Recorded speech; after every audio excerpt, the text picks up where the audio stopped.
Bonsoir à toutes, bonsoir à tous, et bienvenue à l'INHA, à l'Institut National d'Histoire de l'Art, dans l'auditorium Jacqueline Lichtenstein. Merci de votre présence à tous et toutes. Nous sommes donc à l'INHA qui a, je le rappelle, pour rôle de fédérer et promouvoir la recherche en histoire de l'art et du patrimoine, et dont la mission principale est le développement de l'activité scientifique. L'INHA, et c'est aussi une des raisons pour laquelle nous sommes réunis aujourd'hui, fête ses 20 ans cette année. Et il y a toute une programmation que nous avons eu le plaisir de programmer en équipe et d'assurer la coordination moi-même et Mathieu L'Église. Une programmation qui se décline en plusieurs formats. Il y a des débats comme celui qu'on va avoir ce soir sur différents thèmes. L'histoire de l'art nous rendrait très plus divers et le thème de cette soirée. Il y a des conférences et il y a une programmation numérique qui arrivera bientôt. Et il y a aussi quelque chose qui sera bientôt montré à la bibliothèque de l'INHA, de l'autre côté de la rue, une opération qu'on a appelée tous les jours 20 ans, et qui va permettre à des agents, des agentes de l'INHA, des membres du personnel, scientifique ou non, de prendre la parole sur des documents des collections de la bibliothèque, et ils seront exposés chaque jour, donc pendant 20 jours d'affilée, 20 jours ouvrables d'affilée, un document. Cette programmation, ça me paraît tellement évident, donc j'oublie de le dire, elle s'articule autour d'une question abyssale. À quoi sert l'histoire de l'art aujourd'hui? Et chacun des débats propose une réponse. Il y a eu la question du potentiel critique de l'histoire de l'art d'abord, du divers donc ce soir, et du sensible qui arrivera bientôt le 7 décembre. Plus tard, une table ronde sur la question de la créativité. Est-ce que l'histoire de l'art nous rendrait plus créatifs et plus créatifs? Parmi les rendez-vous, je mentionne aussi, pour communiquer sur les prochains événements, une conversation en réalité avec Frédéric Aïtouati, l'historienne des sciences et de littérature comparée, ici même le 14 décembre. Je fais cette introduction et excuse Éric de Chasset, qui est retenu ce soir, mais avec nous en pensée. Et assurer donc la modération de ce débat qui nous réunit tous les quatre, qui est le deuxième débat de notre cycle, en raison de l'empêchement d'une collègue à qui j'envoie toutes mes amitiés. On est néanmoins en magnifique compagnie ce soir, puisque nous sommes aux côtés de Pierre-Olivier Dittmar, Noémie Etienne et Elvan Zabougnan, à qui je tendrai le micro et que je présenterai à l'issue d'une vraiment assez brève introduction. Cette introduction a un objectif assez simple, tenter de circonscrire un peu l'étendue des débats, vous réaffirmer que ma modération sera tant que possible non intrusive et tentera de simplement fluidifier les échanges, incitera aussi aux digressions productives. C'est toujours des moments intéressants des tables rondes, les belles digressions. Donc vous voilà soumis et soumises aussi à cette question, à quoi sert l'histoire de l'art aujourd'hui? Laurence Bertrand d'Orléac aussi était soumise au début de la programmation des 20 ans, toutes les participantes et participants des débats passés, plus récemment Catherine Meurice et Constance Guisset. Donc à quoi sert l'histoire de l'art aujourd'hui? C'est une question que j'adore un jour, qui me déplaît le lendemain, mais que j'aime détester, ou je dirais que je déteste aimer. Elle s'accompagne d'une injonction à l'utilité, dont on a directement envie de se délester, de se débarrasser, avant de laisser de place à ce vertige, un vertige contre lequel on peut tenter de lutter, ou par lequel on peut finalement choisir de se laisser porter. Donc, on vous facilite la tâche ce soir en se réunissant autour d'une réponse possible. L'histoire de l'art nous rendrait plus divers, un terme qu'il nous tarde d'aborder ensemble afin de savoir ce que nous pouvons en tirer. Et je voudrais, en amorce à nos échanges, vous présenter la partition de ce débat avant de vous en confier l'exécution. Et quand je parle de partition, vraiment, il faut me prendre au mot de manière très littérale. Voici la première page de Microcosmos, qui est une suite didactique pour piano que vous composez, je ne sais pas, mais que vous connaissez peut-être, qui était composée par Béla Bartók du milieu des années 20 à la fin des années 30. Il s'agit d'une pièce élaborée par Bartók pour son deuxième fils, je crois, afin qu'il puisse, en suivant des morceaux de difficulté croissante, il y en a en tout 153, apprendre, parfaire sa maîtrise de l'instrument. Et les premières portées de Microcosmos que vous avez sous les yeux présentent des mélodies assez simples, à l'unisson, c'est d'ailleurs le titre du premier cahier, où des noires, des blanches, des rondes s'enchaînent suivant un rythme relativement facile d'appréhension. Alors sommes-nous, Pierre-Olivier, Noémie et Elvan, à l'unisson sur le terme du divers? Il s'agira d'un premier territoire à explorer, une mise à l'épreuve par chacun d'entre vous, d'un terme parfois brandi avec ses dérivés, on pense à diversité, un petit peu facilement. On serait presque tenté, comme l'historien de l'art Michael Baxandall le faisait avec une notion problématique comme celle de l'influence, d'en diluer immédiatement la portée dans une série d'autres mots permettant un affinage de la pensée. Diversité, diversion, polyphonie, varié, variation, variété, variable, le contrepoint, l'hétéroclite, l'hétérogène, le composite, le disparate, le multiple, la créolisation, le différent, le dissemblable, l'inconstant, l'hybridation, le changeant, etc. J'aurais pu continuer ce jeu à loisir. Chaque situation artistique, chaque situation culturelle a sa terminologie adaptée en quelque sorte. Car ce divers semble parfois encombrant, comme pourrait être le terme d'universel, un mot bouclier, un peu encore plus usité, sinon dépenaillé comme le serait un vêtement à la suite d'un usage trop fréquent. Si le piège ou si le paradoxe d'un universel et du problème que pose sa simple énonciation, qui a déjà maintes fois été discuté, il nous revient ce soir peut-être de faire imploser ou exploser l'idée du divers, on en parlait dans nos échanges, Elvan. Sinon, il nous revient peut-être ce soir de faire diversion, pour jouer du mot. Nous avons toutes et tous pour intention d'être plus divers, d'être plus universels, mais en demeurant conscients et conscientes qu'il s'agit ici de repenser structurellement la formulation des savoirs et non de faire du divers une sorte d'agrément, en gardant à l'esprit que l'enjeu est de multiplier les foyers d'énonciation afin que ces termes puissent être éprouvés partout, et si possible de manière équitable. Une fois ce terme questionné, donc ce sera le premier tour de table, n'hésitez pas surtout à critiquer même le choix de ce terme, je voudrais vous voir explorer successivement plusieurs axes de réflexion au prisme d'une discipline, si possible l'histoire de l'art, envisagée comme une histoire visuelle, matérielle, sociale, des objets et des images. Le premier axe, lié à cette... j'ai pas pu m'empêcher, le intersecting de Daniel Albers. Le premier axe sera méthodologique. Il visera à questionner la discipline de l'histoire de l'art dans la diversité de ses approches, de voir comment vos pratiques des sciences humaines n'est envisageable que par les apports d'outillage critique venus d'un ailleurs disciplinaire peut-être. Donc tissons, nouons les récits et les approches. J'ai déjà perdu la télécommande. Juste un petit point sur Bartók. Donc là, on est à peu près au milieu de la pièce Microcosmos, des 153 fragments. Nous voilà en Indonésie, de l'île de Bali, s'intitule ce petit cahier, et on sent que le jeu est devenu entre-temps plus compliqué et que le fils de Bartók progresse en technique. Donc ça, c'était le premier axe, diversité des méthodes. Le deuxième axe associera à ces questions d'altérité, je dirais épistémologique, des choses et des images. Il s'agira de se mesurer à la diversité, cette fois-ci, des objets d'étude d'une histoire de l'art en perpétuelle expansion de son envergure. Parce que je l'entendais à la radio ce matin, je voulais évoquer le best-seller de Neil MacGregor, Une histoire du monde en 100 objets. Pour parler en deux mots peut-être de son contre-projet ou projet contrepoint mené par la chercheuse Myriam Brosius à l'Institut historique allemand de Londres depuis quelques années sous le titre Miroir, donc 100 histoires de 100 mondes en un objet. Ce projet vise à envisager ces objets ontologiquement divers, comme vous l'écrivez tu l'écris quelque part, Noémie, dans, je crois, le catalogue d'une exposition dont tu nous parleras. Ces objets ontologiquement divers qui, par leur constitution même et leur trajectoire, portent en eux une chorale d'histoire.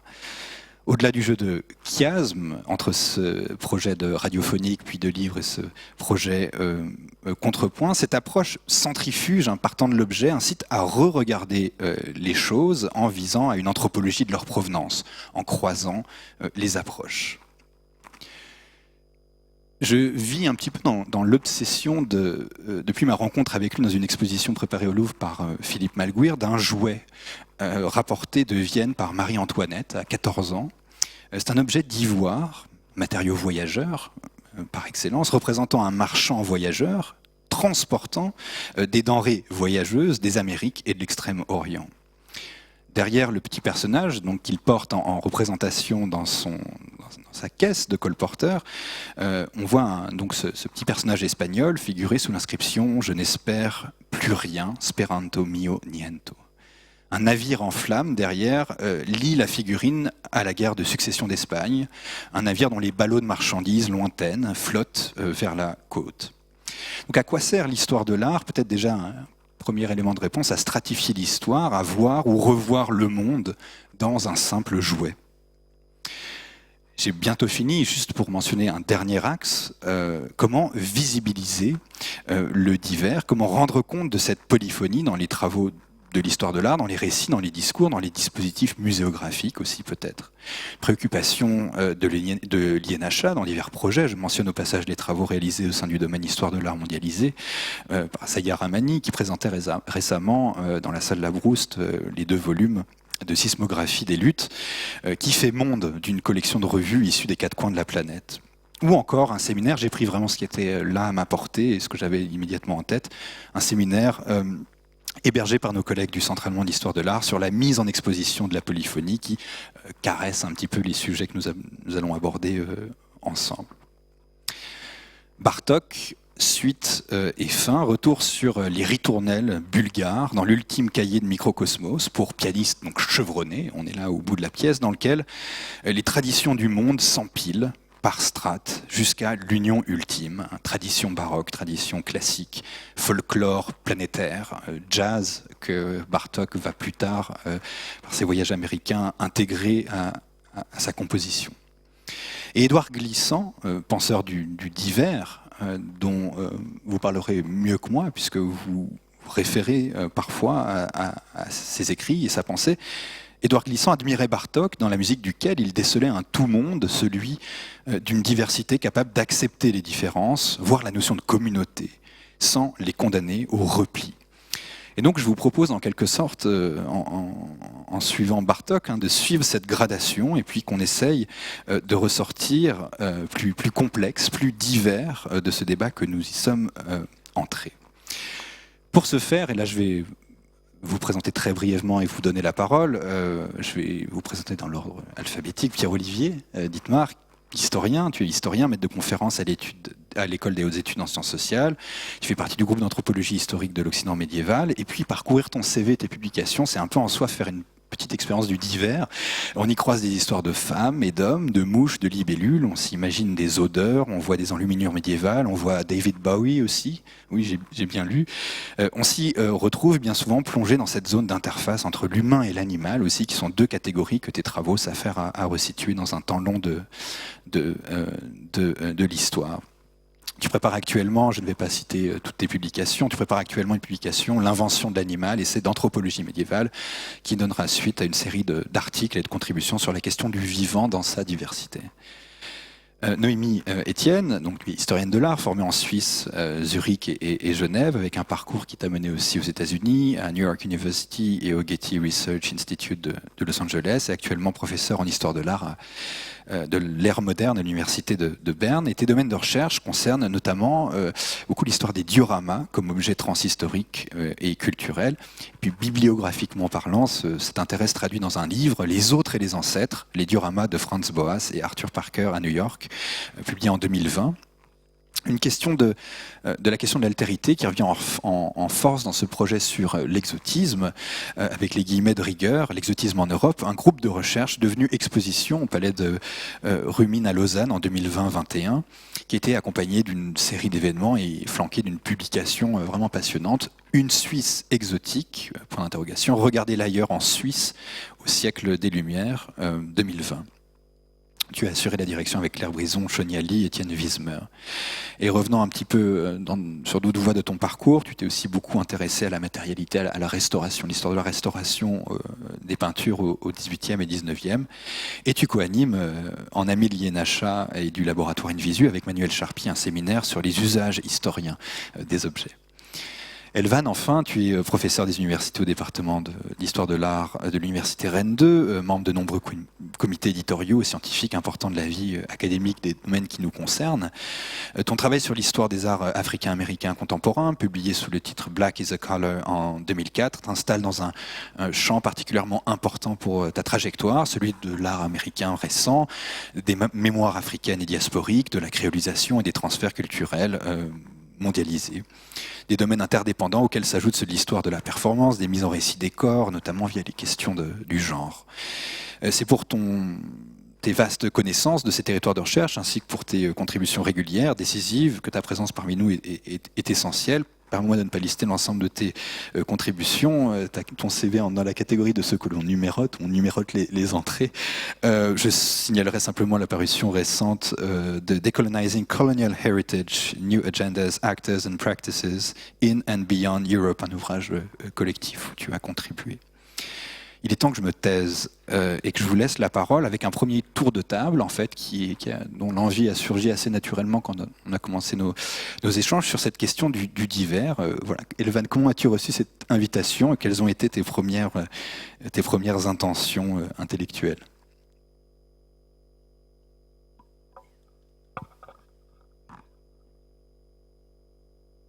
C'est bon ? Merci. Merci Victor de cette présentation. Bonsoir à toutes et à tous, ravi d'être là. Peut-être je mets la première image.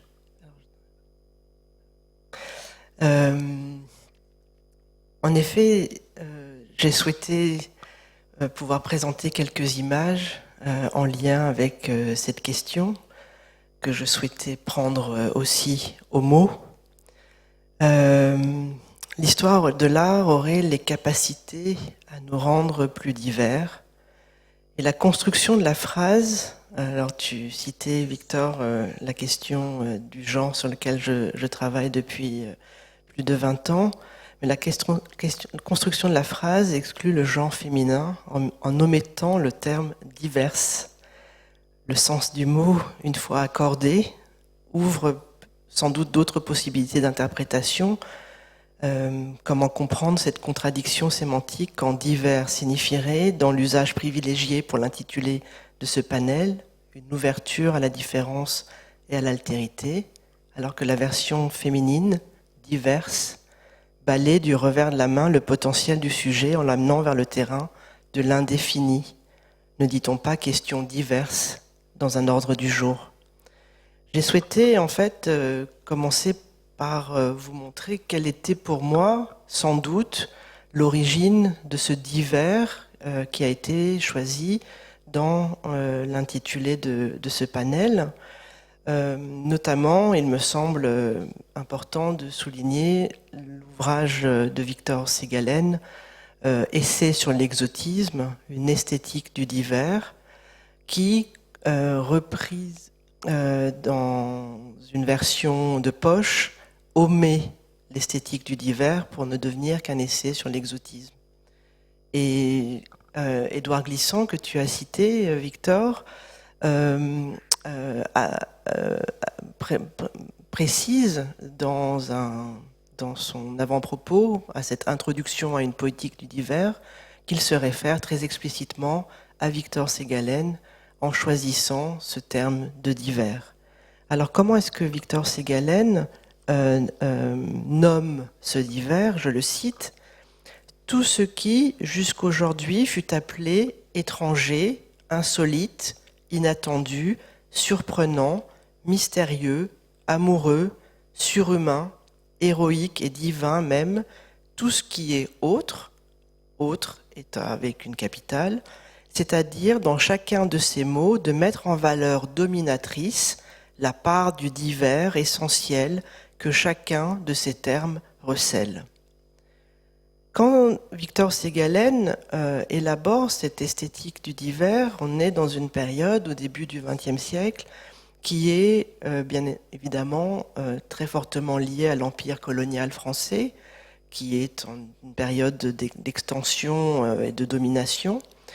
Et pour Victor Segalen, l'idée d'une esthétique du divers ou de la différence, c'est de pouvoir contrarier cette notion d'exotisme ou d'exotique en préférant à cette écriture traditionnelle de l'exotisme, et donc en reprochant, lors de ses différents voyages, en particulier en Polynésie, tant aux touristes qu'aux colons, mais aussi, alors il est assez sévère avec d'autres écrivains, ses collègues de l'exotisme, et en particulier Loti ou Claudel, leur reproche un européocentrisme.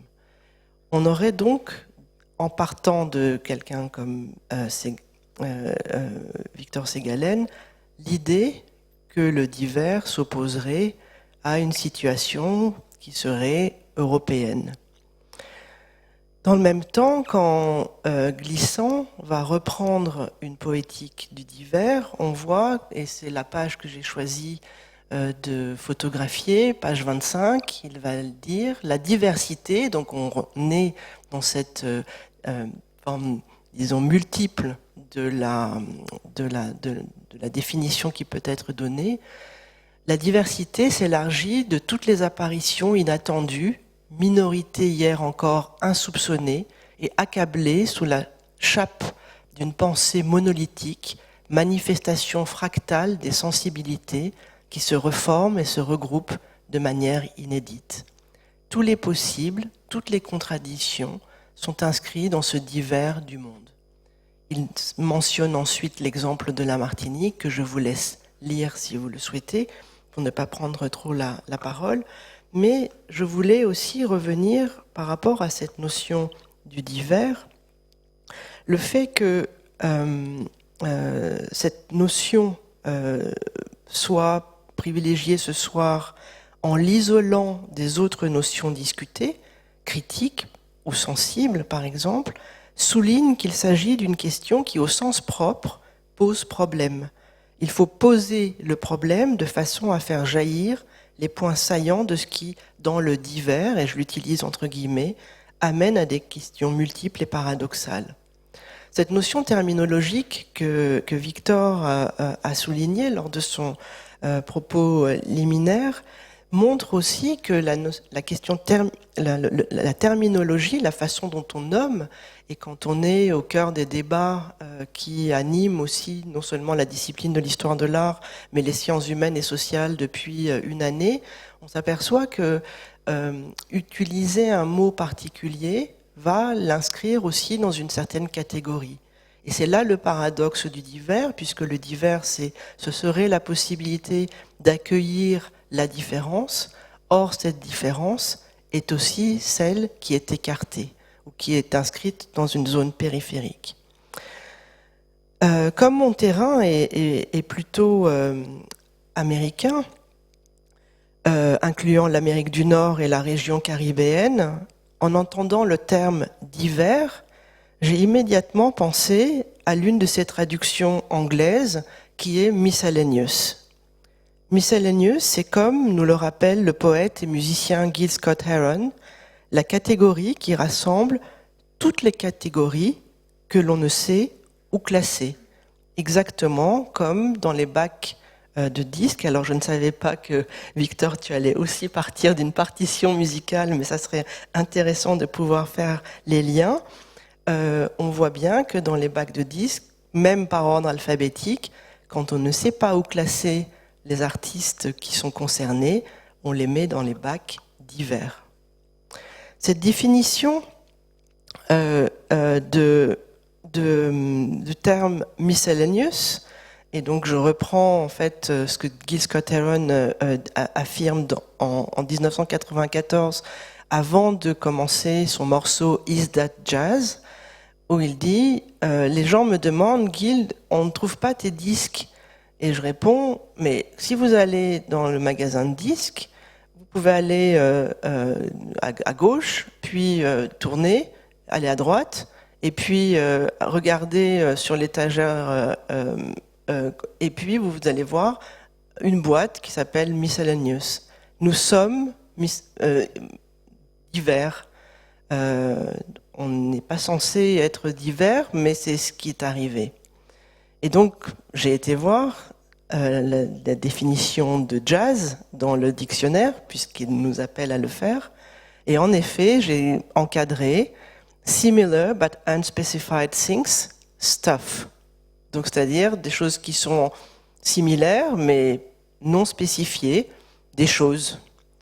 Alors, je ne sais pas comment est-ce qu'on peut. Est-ce que si j'appuie. Ah oui, peut-être il faut. Voilà. There are a lot of people who were heroes when we were last year. We passed on. We want to do a song for you about the music and the spirits of those people. So there's a lot of different music folks from our way understand. But now you may find some of the music that you like in a column called miscellaneous because they don't know where to put it. Otherwise, they may put it in a column called jazz. And if you look up the word jazz in the dictionary, you'll find out that it means miscellaneous. So what we want to do for you is to help us understand exactly what kind of music we're playing because we haven't decided quite yet ourselves. This is a song called Is That Jazz? Je vous laisse écouter le morceau qui est très beau par ailleurs, si jamais vous le souhaitez, mais je ne l'ai pas intégré. Et puis là, la définition de miscellaneous, toujours dans le dictionnaire, consiste en diverses choses ou personnes, donc hétérogènes. Alors cette question d'hétérogénéité, on la retrouve aussi avec l'exposition que René Green a organisée à la DAD Gallery en 1995, qui s'intitulait Miscellaneous, où était présentée son installation, donc une œuvre photographique monumentale qui traduit les rencontres européennes de Green au début des années 90, Certain Miscellaneous. Et donc l'exposition est en cours actuellement, donc à la DAD Gallery à Kreuzberg, et j'ai juste quelques images que je vais vous présenter sans beaucoup de commentaires pour montrer, et pour moi en fait c'est ce qui est intéressant, c'est que l'installation de René Green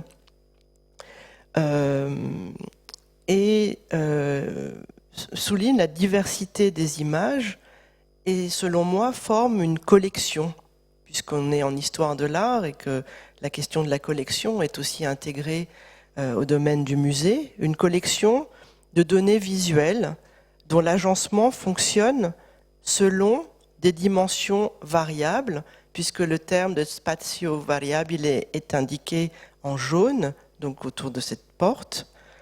C'est cet espace variable qui donne aussi une mesure spatiale d'une zone fixe, mais déplaçable et adaptable.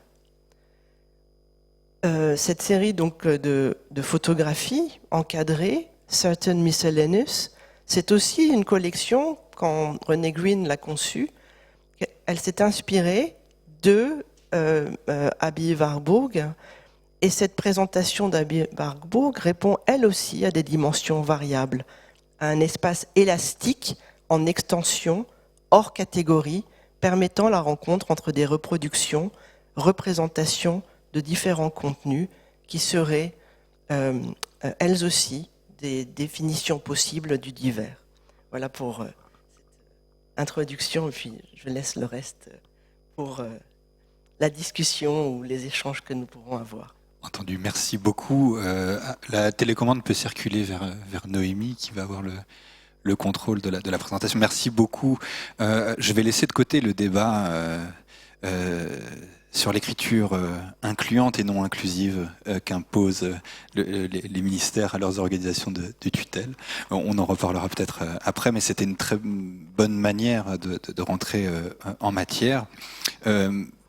C'est vrai qu'il y a ce paradoxe évident de l'universel et tu as rappelé le paradoxe aussi évident de ce divers qui est à la fois consacré à la différence et en même temps discriminé dans un débat comme celui-ci, puisqu'il est mis à part. Et bien sûr, je pense qu'il faut envisager les 4 thématiques de ces 4 débats comme complètement emmêlés.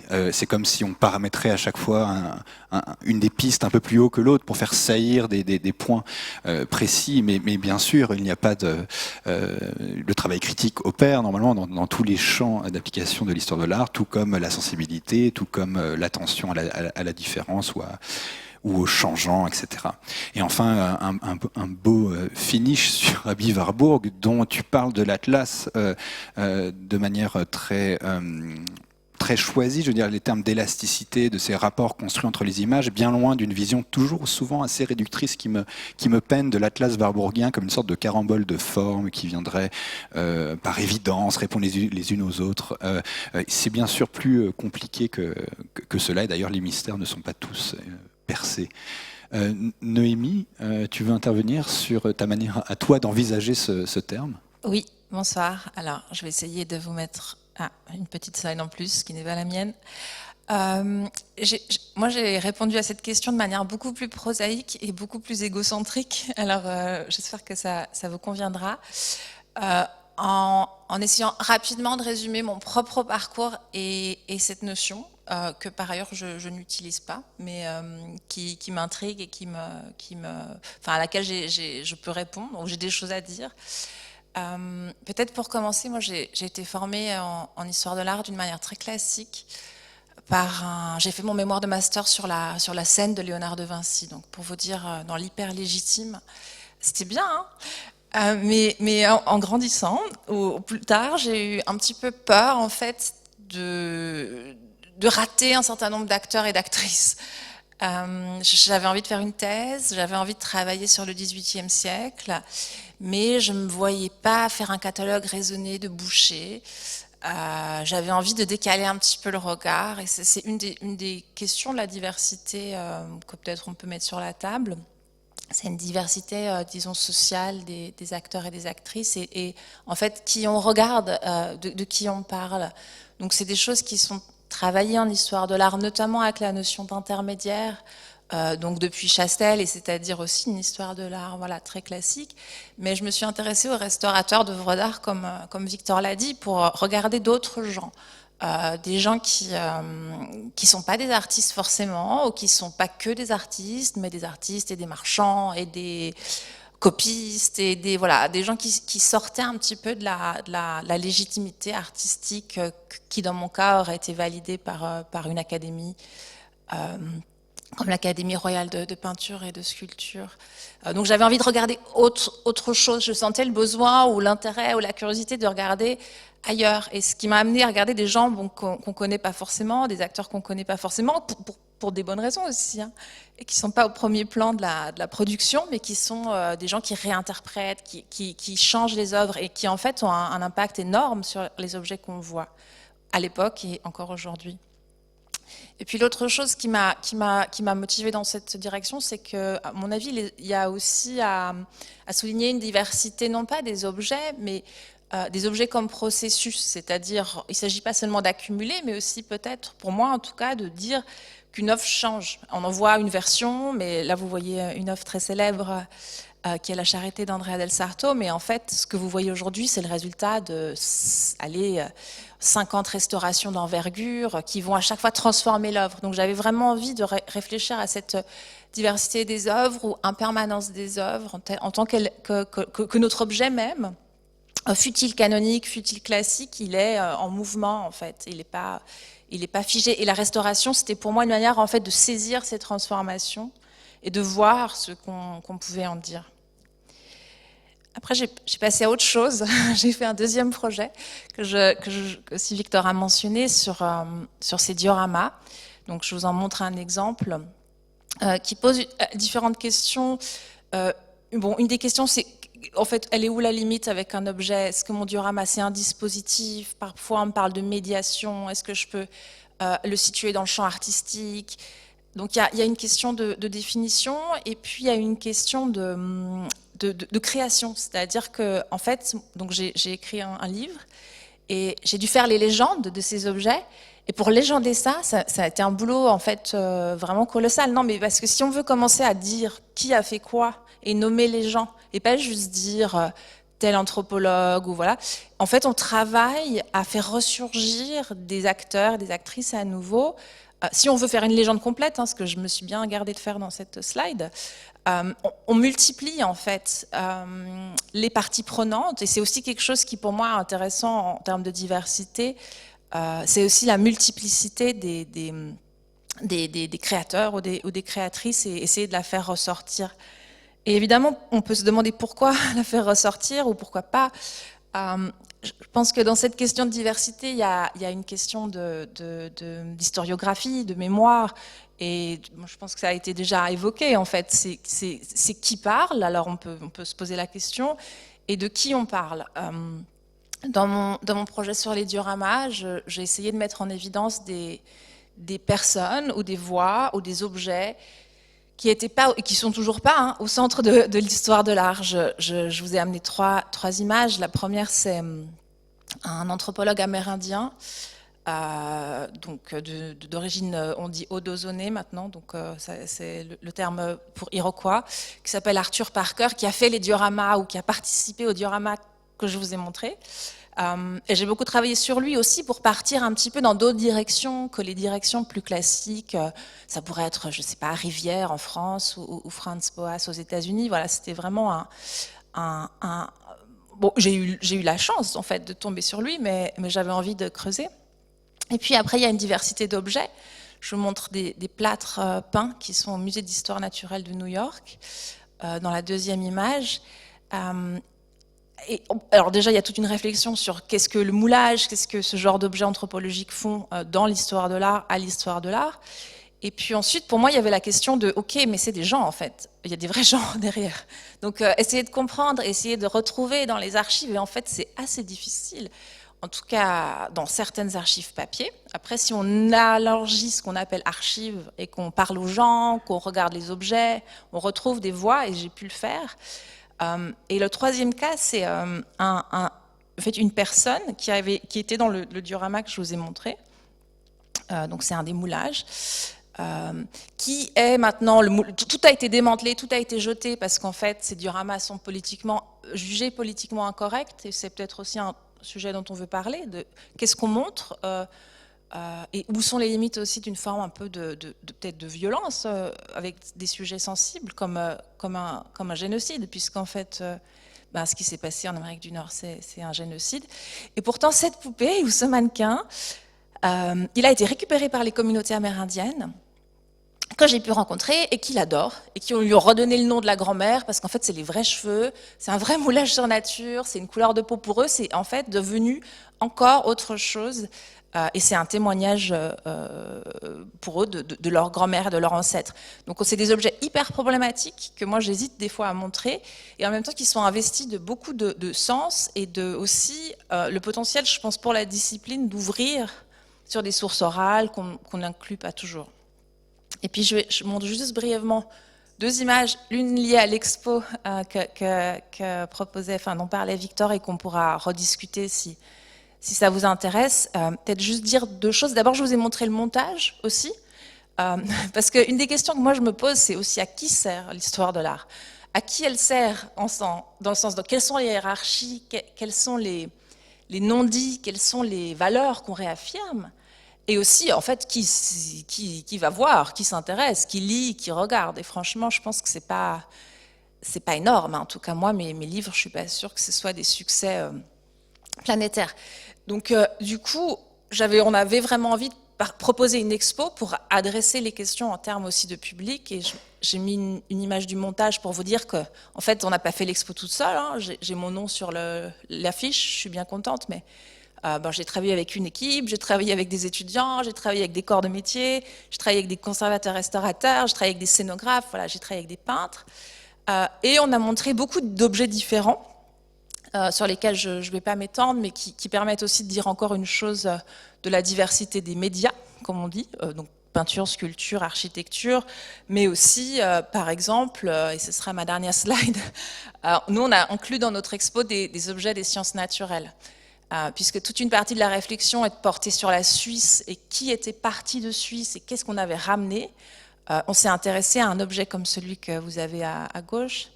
Et c'est très moche, hein, je veux dire, pour moi qui partais de la scène de Léonard de Vinci, c'était quand même un très très grand down, mais bon, dans ma carrière. Mais c'est un objet qui en fait a été ramené par un Genevois qui avait des plantations au Suriname, qui faisait collecter les animaux par ses esclaves et qui les taxidermisait dans le rhum qu'il produisait lui-même en fait sur sa plantation. Donc nous on était là, mais génial, cet objet il est super, il nous le faut dans l'expo. Et quand on a été au musée d'histoire naturelle, et je terminerai avec cette anecdote, on a expliqué, c'est un artefact historique avec beaucoup de couches qu'on peut déplier pour... Elle nous a dit, ah non, non, c'est un spécimen, je vais vous le sortir du bocal. Et donc elle a voulu sortir absolument la conservatrice, elle a voulu qu'on mesure la gymnote, il a fallu qu'on la touche. Et pour nous, c'était vraiment une catastrophe parce qu'on se disait, mais en fait, ce que nous on met dans cet objet, les couches historiques, historiographiques, critiques, qu'on met dans cet objet en l'incluant, en fait, il y a encore une autre diversité qui est celle des gens avec qui on travaille et des perspectives sur les objets. Donc voilà, c'est un peu une histoire triste de partir de Léonard pour arriver à un animal très dégoûtant dans l'alcool, mais ça montre un petit peu peut-être le projet ou le trajet qu'on peut faire. Je ne sais pas si c'est vers le mieux ou vers le pire. Je vous laisserai juger. Voilà, je m'arrête. Merci beaucoup. Donc, on continue à déplier un peu le terme ensemble. Je pense qu'après que Pierre-Olivier ait pris la parole, on peut peut-être donner un moment si vous voulez réagir les uns sur les interventions des unes et des autres. Oui, tu posais directement la question de la diversité sociale des acteurs et des actrices de l'histoire de l'art, mais aussi qui questionne aussi le monde universitaire ou académique tel qu'il existe aujourd'hui. Je veux dire, ça doit être étendu jusqu'à cela. Et puis le détournement un peu foucaldien de la question à qui sert, à quoi sert l'histoire de l'art. Et ça aussi, bien sûr, ça a animé nos débats entre nous pendant un temps. Je voulais simplement dire que Myriam Brusius, dans ce projet 100 histoires de 100 mondes en un objet, a organisé un workshop en Jamaïque, je crois. Et elle a tout un article où elle explique à quel point il était compliqué d'organiser ce workshop là-bas pour parler de questions de préservation, d'héritage colonial, etc., en faisant venir des chercheuses et des chercheurs des quatre coins du monde. Et comment structurellement, en fait, cet échange intellectuel-là, donc du divers intellectuel, était compliqué. Ensuite, oui, la question des œuvres changeantes, donc matériellement changeantes. En lisant aussi tes travaux sur l'animalité et l'animal, tu rappelles quelque part que l'animal est vraiment quelque chose d'omniprésent dans la constitution même des objets qui nous rassemblent aujourd'hui. Donc les œuvres changeantes, physiquement, matériellement changeantes, et aussi changeantes en ce qu'elles sont en permanence réappropriées, parfois de manière plus contre-intuitive que d'autres, parfois de manière surprenante ou inattendue. Et ça aussi, ça peut donner matière à discussion. Mais je me tais et je te laisse la parole, Pierre-Olivier, pour toi aussi avoir ton petit moment sur le divers. Alors, merci beaucoup pour l'invitation. Si j'essaye de penser à ce mot divers depuis ma casquette exotique, qui est une casquette médiévale, puisque c'est mon terrain, le sens a un mot totalement péjoratif à l'époque, c'est-à-dire que quelque chose de divers au Moyen-Âge, c'est quelque chose qui est contraire, c'est quelque chose qui est hostile, c'est-à-dire qu'un désert divers, c'est un désert hostile, une arme diverse, c'est une arme redoutable ou éventuellement étrange. Mais en tout cas, voilà, c'est vraiment un terme qui est de ce côté-là et qui pourrait donner le sentiment d'un Occident médiéval, disons, avec une passion pour l'ordre qui est immuable, etc. Et évidemment, dès qu'on rentre dans le détail de cette société, cette notion de divers, même qualifiée très négativement, explose totalement. Et de mon côté, ça m'est apparu de façon assez frappante en tombant un peu par hasard sur un manuscrit qui est le premier manuscrit, le premier livre des monstres écrit en français. Alors en français, il faut le dire vite parce qu'il rend compte aussi d'une diversité linguistique c'est un mélange de picard et de wallon de la fin du XIIIe siècle, une langue qui est aujourd'hui assez impossible.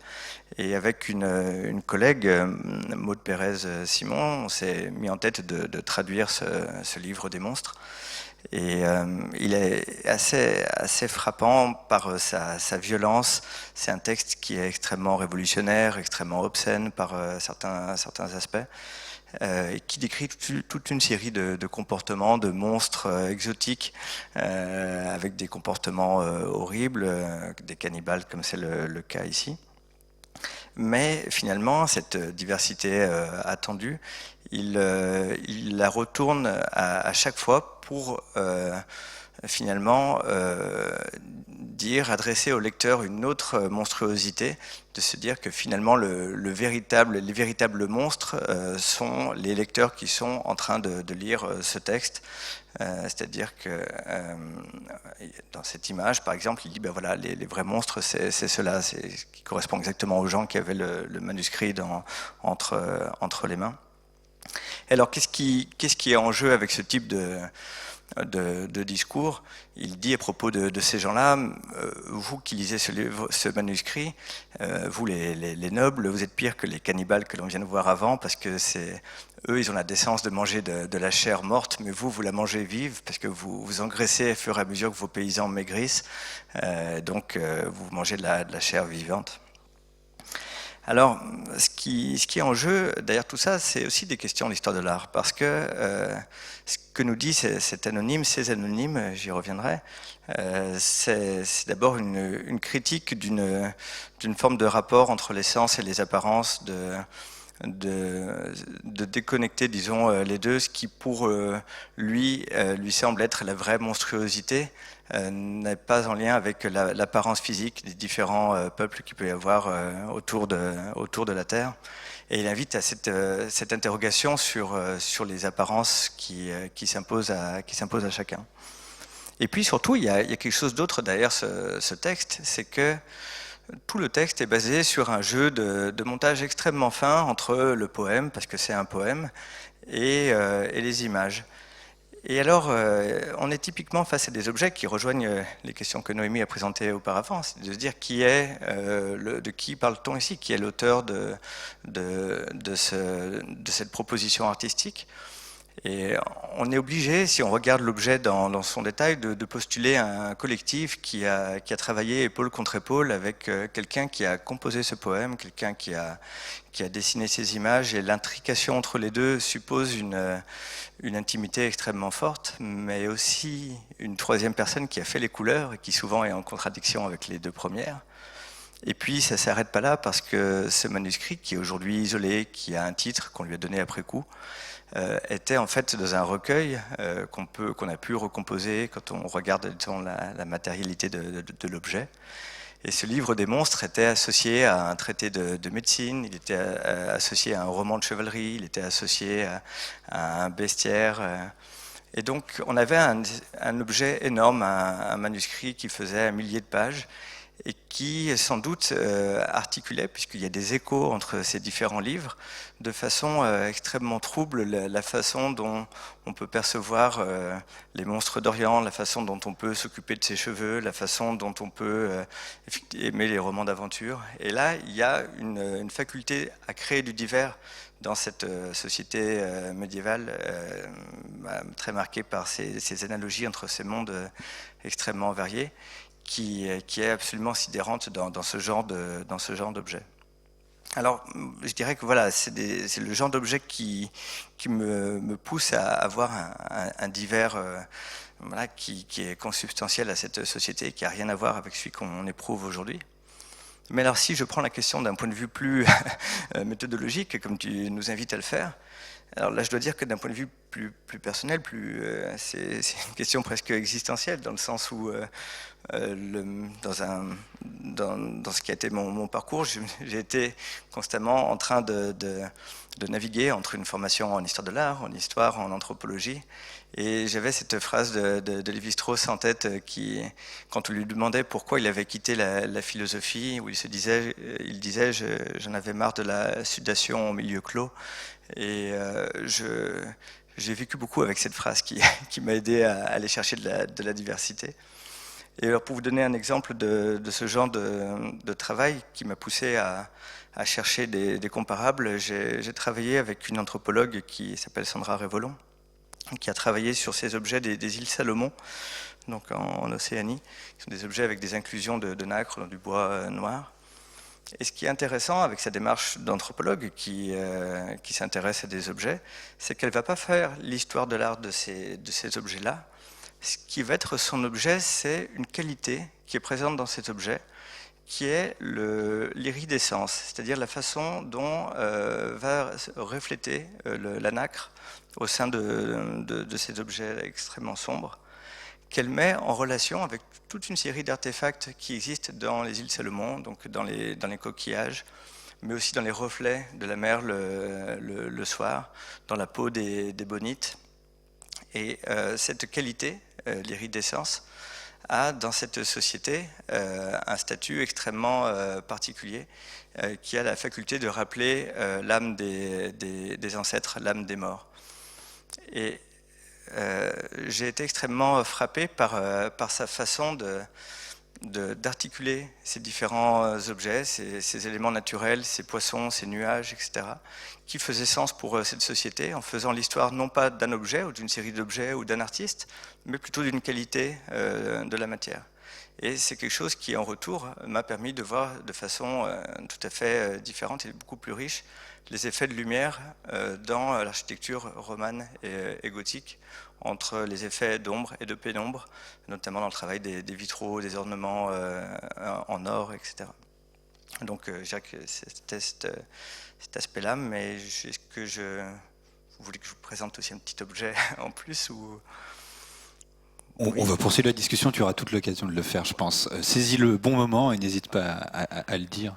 Merci d'avoir par ailleurs amené sur le terrain méthodologique, on a bien compris cette triangulation aussi entre histoire, anthropologie, histoire de l'art. Moi, je voulais vous questionner vraiment relativement brièvement sur cette dimension de l'emprunt disciplinaire. Je vois Elvan dégainer son micro. Et bien, puisque tu le fais, je relisais Black is a Color et je me disais, bon, c'est un livre qui a été publié, c'était en 2004. 2005 en anglais et 2004 en français. Et 2004 en français. Donc je relisais, je l'avais déjà lu avant. C'est d'ailleurs un ouvrage avec lequel j'ai vraiment beaucoup appris et aussi préparé des cours. Je relisais cette phrase, je ne sais plus si dans l'introduction, mais tu écris « L'analyse des pratiques artistiques africaines-américaines révèle des paramètres qu'une histoire de l'art seule ne peut transmettre ». Et alors, rétrospectivement, est-ce que tu peux revenir sur cette phrase et nous dire si tu envisages toujours les choses comme ça avec ce qu'est l'histoire de l'art aujourd'hui ?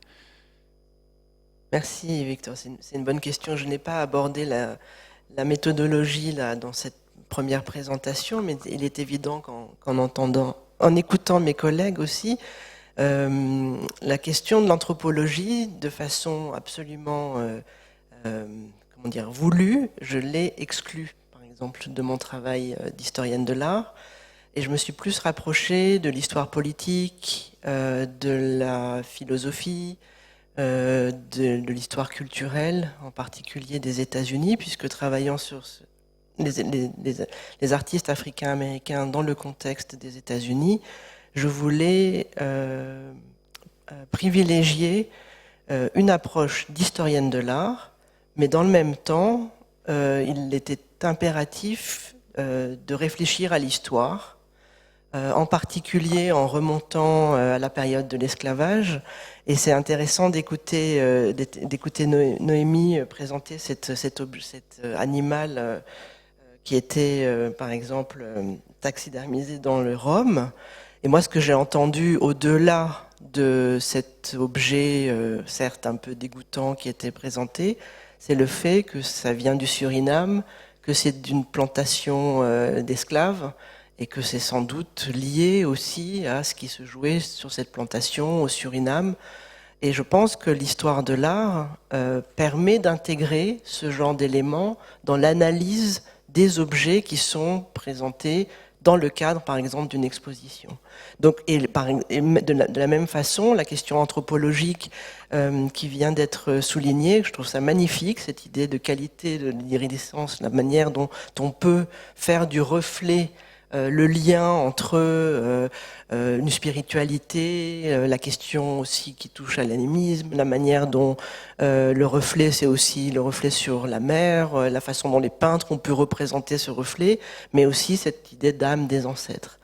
Et quand j'ai commencé mon travail de recherche sur les artistes africains-américains ou africaines-américaines, mon point de départ, c'était de travailler exclusivement sur celles et ceux qui faisaient de leur pratique artistique, une revendication permettant d'affirmer que leur art avait exactement la même valeur que celle des artistes qui n'étaient pas discriminés en raison de la couleur de leur peau.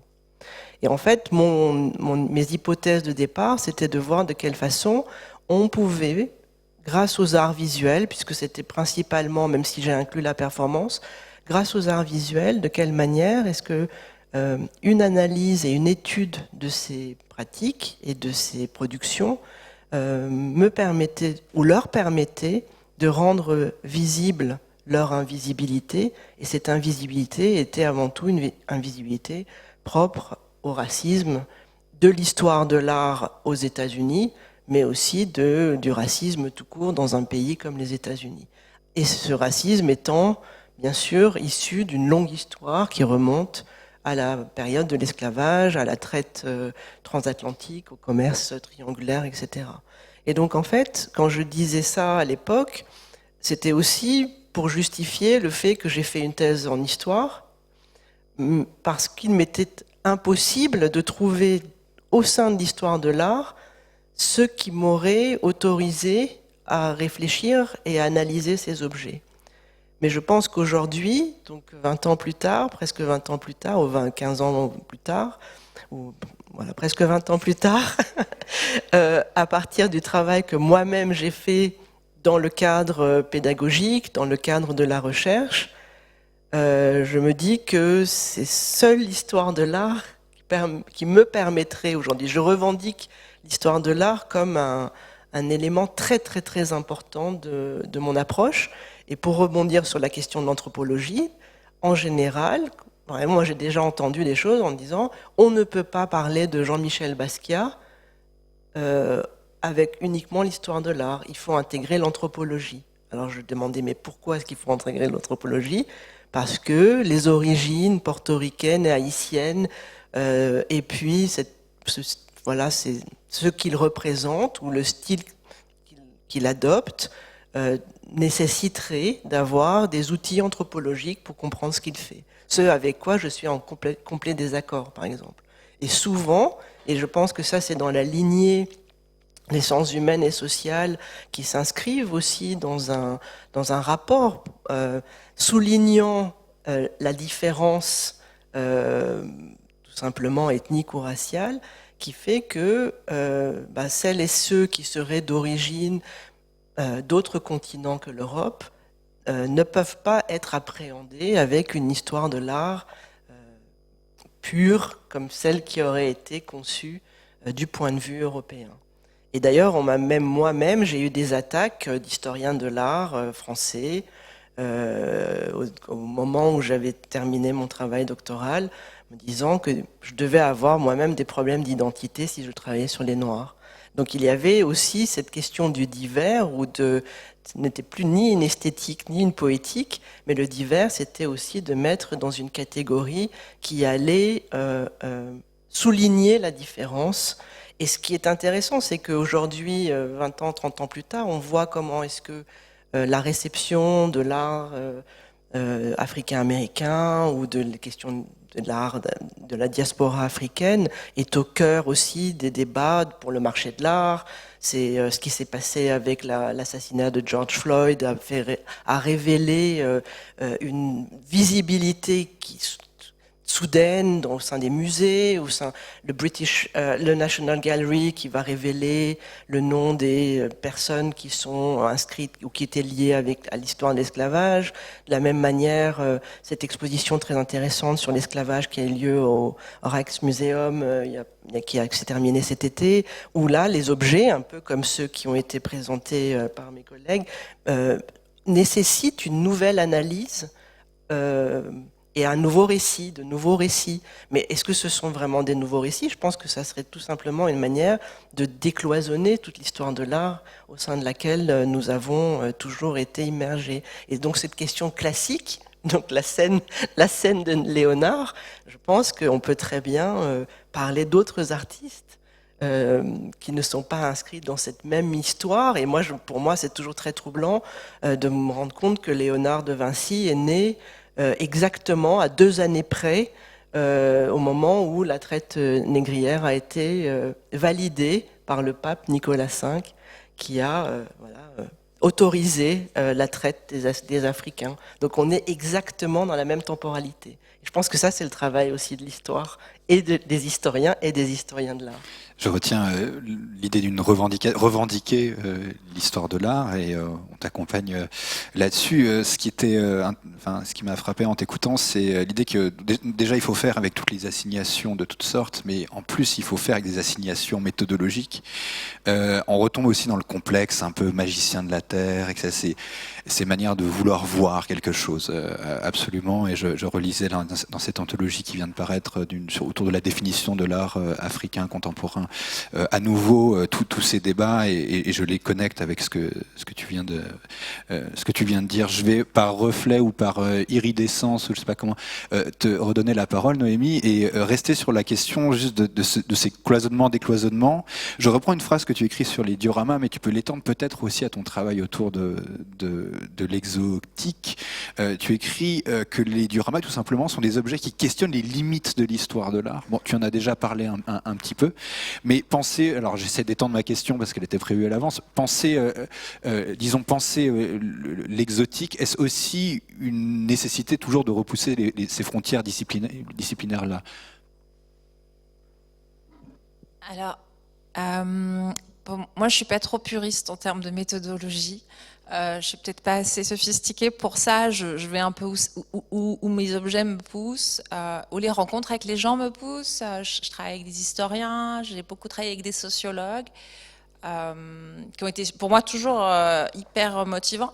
Après, je pense qu'effectivement, il y a quelque chose dans la discipline de l'histoire de l'art de spécifique par rapport à une possibilité de lire, mais même cette gymnote, ce pauvre poisson dans le Rhum, effectivement, comme tu disais, de le lire d'une certaine manière. Et ça, c'est vrai que je trouve que on est bien équipé. Enfin, j'espère que vous êtes bien équipé aussi, peut-être pour ça. Moi, je me suis sentie bien équipée. Par contre, j'ai quand même remarqué que en fait, ça se communique mal avec le public. Donc, par exemple, nous, on a montré cette gymnote et bon, d'une part, tous les gens qui connaissaient les sciences naturelles, en fait, ça les intéressait pas, notre lecture épaissie sur l'esclavage, pas du tout. Par contre, c'est une très très ancienne gymnote, un spécimen très intéressant.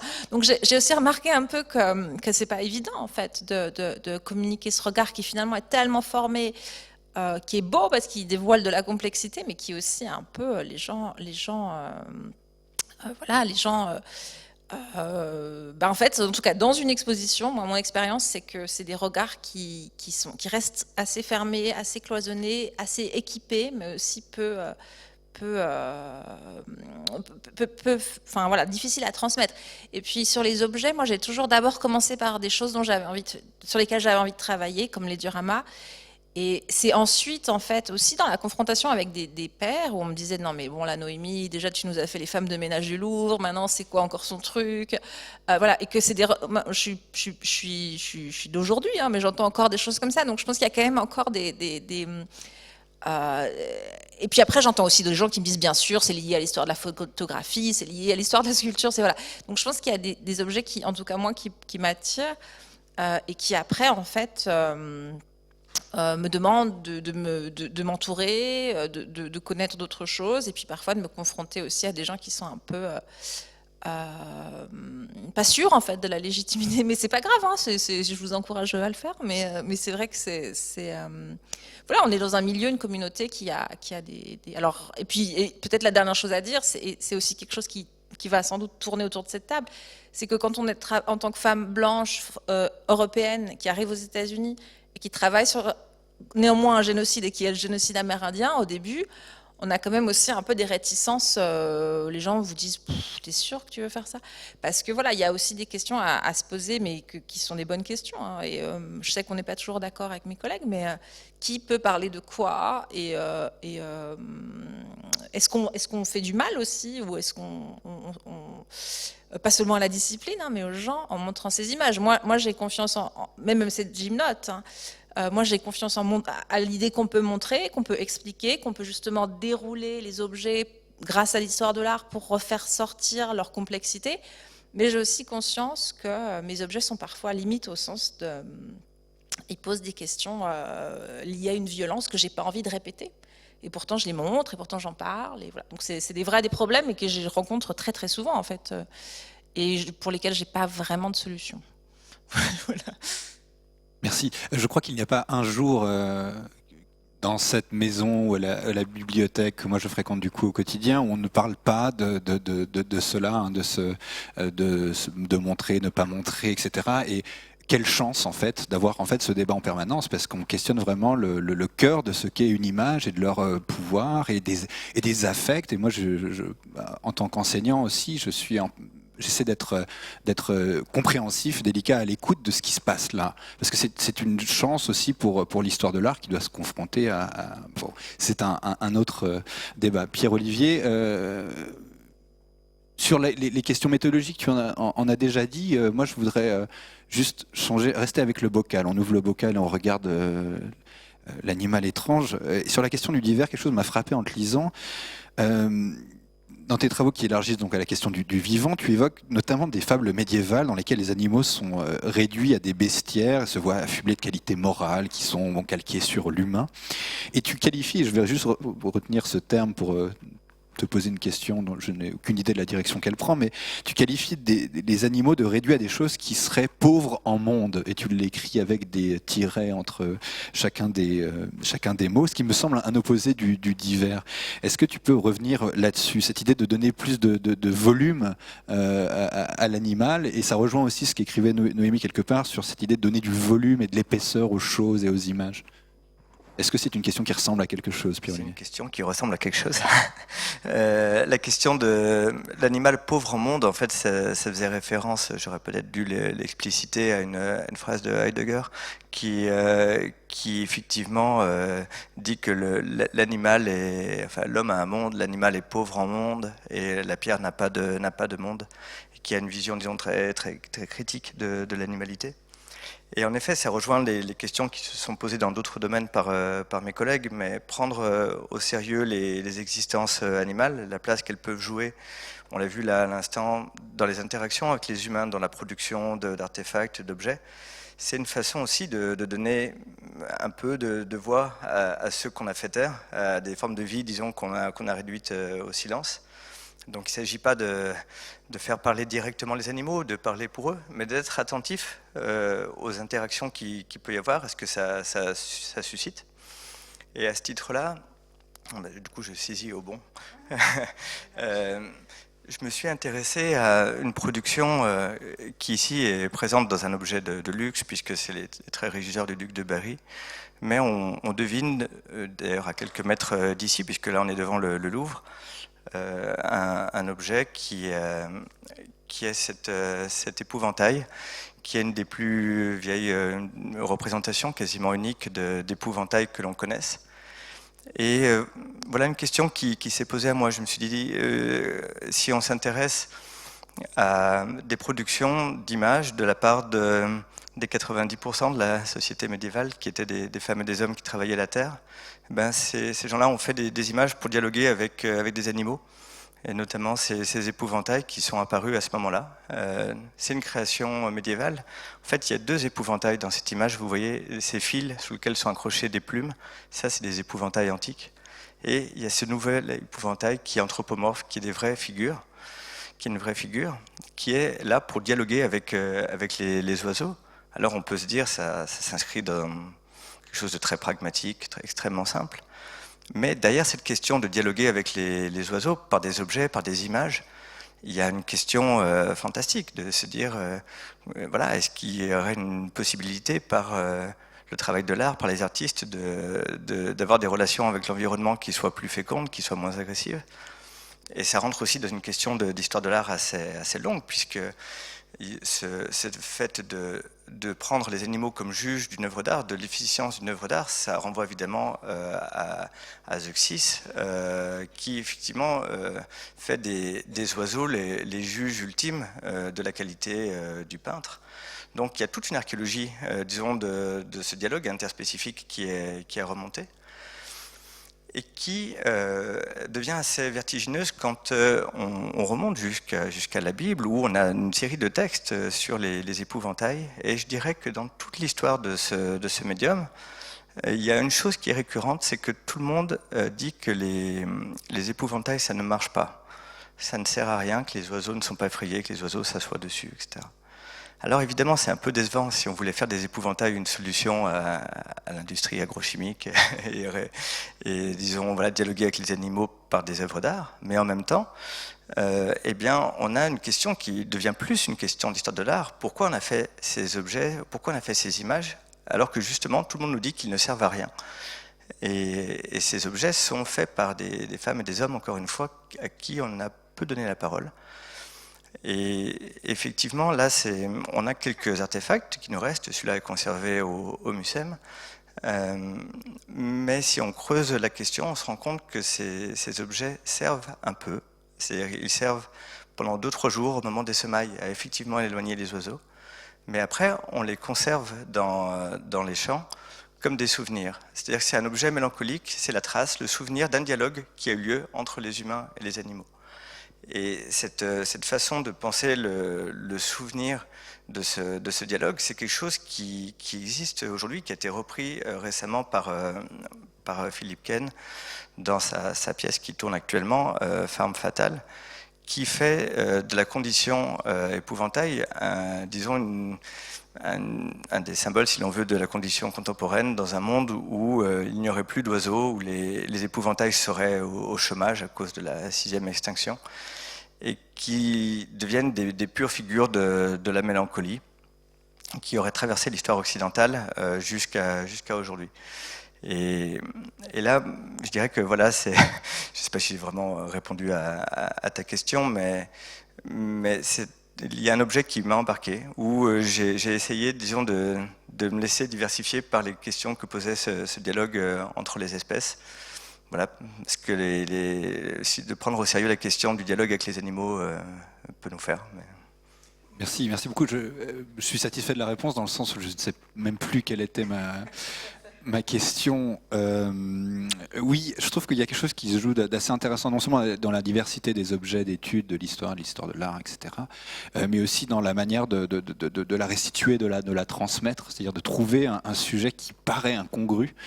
Et enfin, moi, dernièrement, je m'étais intéressé à la table de billard et au jeu de billard, et cette obsession est devenue un livre qui permettant de faire, j'espère, un peu d'histoire sociale, l'histoire du genre, etc. Et je trouve que de se surprendre comme ça et de se diversifier dans ces sujets d'études, se laisser bercer par les objets qu'on voit et faire ces connexions avec les rencontres que l'on fait. J'étais aussi sensible à cette manière de faire de l'histoire de l'art finalement en laissant de côté les cloisonnements méthodologiques et en suivant une intuition scientifique.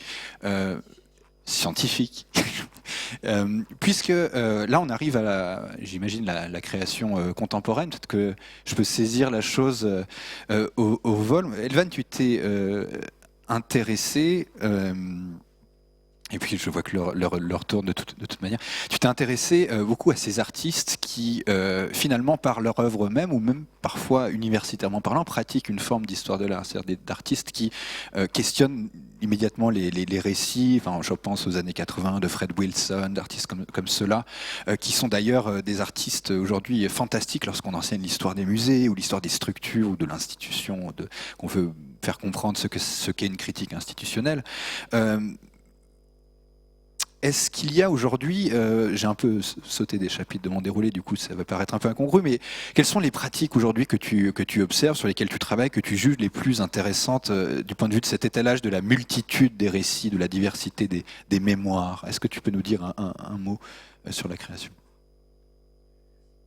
Merci Victor. Bon, il y en a beaucoup, mais donc René Green, dont j'ai présenté le travail, qui a été à un moment donné dans la même famille que ce qu'on appellerait aujourd'hui des artistes chercheurs ou chercheuses, puisque la recherche, à la fois dans les domaines de la littérature, de la philosophie, de la poésie, de l'histoire, permettent de créer, alors ça c'est un terme relativement à la mode, comme ça, des nouvelles narrations ou des narrativités renouvelées. Et il me semble que ce qui se joue, alors c'est intéressant d'avoir aussi un prisme très large au niveau des différentes périodes que nous représentons au sein de ce panel, puisque il est évident que les allers-retours entre les périodes permettent de souligner pour les artistes, bon, tu évoques Fred Wilson, je parle de René Green, mais pas que. Aujourd'hui, beaucoup d'artistes vont ressentir la nécessité de pouvoir analyser les objets qu'ils et elles travaillent à partir d'une possibilité de les inscrire dans une histoire plus longue et de pouvoir interpréter ces différentes temporalités avec ces allers-retours. Alors il est évident que de manière plus comment dire, ludique aussi, il y a des éléments qui touchent à la science-fiction et par rapport à certains artistes, je pense notamment à quelqu'un comme Hélène Gallagher qui est une artiste qui a interrogé l'afrofuturisme, mais l'afrofuturisme, qu'est-ce que c'est? Ça serait une possibilité de connecter directement le passé au futur avec une figure notamment essentielle, puisqu'on parlait de musique comme Sun Ra, qui était aussi un penseur ou un musicien, compositeur, qui remontait à la période antique, et en particulier à l'Égypte ancienne, tout en créant une possibilité de se projeter dans un univers spatial futuriste. Mais tout ça, en fait, permet peut-être de raccorder ou de produire une histoire qui serait plus par strates qu'une histoire linéaire. Et il me semble que l'histoire de l'art qui permet cette ouverture aux divers ou aux diversités ou dans le sens le plus positif, serait cette possibilité de ne pas se limiter à le domaine de l'art contemporain ou le domaine... voilà, en fait, décloisonner les disciplines, c'est aussi ce que je pense nous faisons tous les trois dans la mesure, ou tous les quatre, ou même peut-être aujourd'hui les historiens de l'art, puisque l'idée qui revient de façon très fréquente aujourd'hui, et je pense que c'est aussi le sujet du débat, c'est de se dire, voilà, l'histoire de l'art ne doit plus répondre aux critères canoniques. On doit pouvoir être dans une forme de diversité. Quelle est la diversité? C'est vrai qu'on a pu voir que ça pouvait être les objets, mais sur la question de l'épouvantail, pour revenir à l'épouvantail, parce que j'ai l'image en face de moi, je m'interrogeais aussi d'un point de vue terminologique, puisque l'épouvantail, je ne sais pas d'où vient ce mot, mais c'est quand même finalement celui ou celle, enfin l'objet qui va chasser, qui va repousser. Et il me semble que dans cette notion du divers, aujourd'hui on est dans une approche, peut-être depuis Ségalen, dans quelque chose qui permet de faire de ce divers un lieu positif, mais jusqu'à aujourd'hui, et pendant longtemps, la différence était aussi ce qui était marginalisé, ce qui était rejeté, et je pense que là, je ne connais pas bien cette performance, mais beaucoup d'artistes aujourd'hui cherchent aussi à pointer du doigt les ruptures qui ont pu être mises en place par les discours hégémoniques, dont l'histoire de l'art fait partie, bien sûr, pour permettre en fait de confirmer que telle chose peut être inscrite à l'intérieur de cette zone sécurisée, et puis toutes les autres choses, toutes les autres disciplines, ou pas les disciplines, ou tous les autres objets, ou toutes les autres formes de création seraient celles qui appartiendraient à des lieux inconnus, méconnus, lointains, exotiques, dont on ne veut pas connaître l'autre. Et donc je pense que le phénomène même de la colonisation, c'est très intéressant, parce que c'est enfin, dans tous les sens du terme, hein, mais c'est une possibilité d'inscrire même dans ce champ, c'est très très beau ce détail que tu as montré de cet épouvantail, donc je comprends la part mélancolique, mais moi j'y vois, alors sans y projeter quoi que ce soit, mais le symptôme du divers aussi, c'est-à-dire le divers est souvent, contrairement à ce qu'on imagine, on parlait de communauté, de collectif, d'idée du collectif, le divers, ça serait tout ce qui comprendrait ce que l'on ne peut pas mettre dans une catégorie donnée, et dans le même temps, le divers, c'est ce qui se retrouve le plus isolé. c'est celui qui se retrouve encore aujourd'hui à être discuté sur comment est-ce que ce divers va être intégré dans ce qui n'est pas divers, en fait. Un peu comme ces bacs de disques que j'ai montrés. Est-ce qu'il faut, donc il faut une certaine célébrité pour avoir son nom inscrit dans un bac de disques? Michael Jackson n'est pas dans le divers, mais les autres qui ne sont pas connus le sont. Donc je pense que c'est aussi à partir de quel moment est-ce qu'on fait pas, on est dedans ou on est dehors, quoi? Est-ce qu'on est est-ce qu'on est l'épouvantail qui sera toujours un peu dehors, sauf pour les chercheurs et chercheuses qui s'y intéressent, comme ce que tu viens de présenter. Je ne sais pas si je réponds à la question, parce que je n'ai pas cité d'artistes particulièrement, mais il me semble que, et ça peut-être que je pourrais dire, et après je vais arrêter, ce qui me semble extrêmement important aujourd'hui pour la discipline de l'histoire de l'art, et de façon générale pour toutes les autres disciplines, et même hors discipline, pour le monde contemporain, et c'est une analyse que j'ai faite grâce aux recherches que je mène depuis plusieurs décennies, c'est que ce sont quand même les artistes qui sont au départ les plus grands et les plus grandes, au sein des sensibilités. C'est elles et eux qui vont révéler les mots MAUX de la société et du monde dans lequel on vit. C'est-à-dire que les formes de représentation les plus diverses, quels que soient les arts et les formes artistiques développées, sont la parole des artistes, contrairement, donc ça renverse aussi bien sûr l'hégémonie d'une discipline comme l'histoire de l'art ou de la critique d'art ou du conservateur ou de la conservation de musée, c'est que tous ces métiers n'existeraient pas si les artistes n'étaient pas là, en fait. Et donc les artistes sont quand même au cœur d'un renouvellement épistémologique permanent. Ce sont eux qui ont les antennes, eux et elles, qui ont les antennes les plus ouvertes pour pouvoir capter les choses et révéler par des formes de représentation poétiques, politiques et visuelles, musicales, cinématographiques, tout ce qui se joue aujourd'hui, en fait. Et c'est ça qui m'intéresse dans l'histoire de l'art, c'est de pouvoir capter ces objets-là. Merci beaucoup. Pour revenir à la question du bac à disques divers, c'est là où la chanson française a inventé la variété, qui pourrait être aussi, je veux dire, c'est un terme, non mais c'est sans rire, c'est un terme qui est incompréhensible dans beaucoup d'autres langues et cultures. Qu'est-ce que la variété?